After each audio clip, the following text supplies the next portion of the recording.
Ku soo dhawaada muuqaalka maanta. Waxaan ku soo qaadan doonaa gabadha ugu dhalmada badan ee dunida maanta ama ugu taranka badan inta la og yahay ee shaaca ah.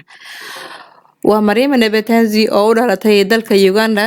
Waa hooyo jirto 41 sano haysatana ama Ilaahay siiyay ilmo gaaraya 44 caruur ah.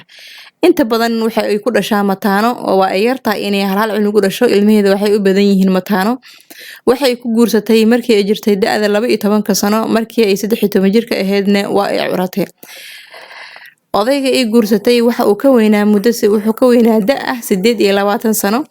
Maanta Maryama waa hooyo kaligeed nool oo ilmaheedii ay dhashay, kaligeed masruufto noloshoodii iyo waxbarashadoodii iyo caafimaadkoodii ayada u shaqeyso. Nolosha aabihii ilmaha dhalay waa isaga tagay meesha kadib markii uu xamili waayay culeyskii iyo nafaqadii ilmaha ay u baahnaayeen oo waa kaligeed hooyo nool maanta single mother ah, ilmaheediina ayada dhexda u xiratay.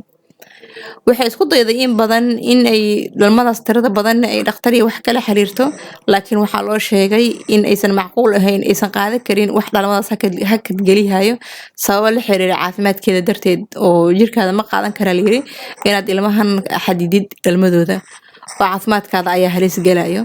Waxaana loo sheegay in dhalmadan tirada badan ay ka keentay dhaxal ahaan ay tahay ay ka keentay aabaheed inta badan ilmihiisa waxa ay ahaayeen mataano, waa ay ku yaraayeen hal cunug, mataano ay u badnaayeen.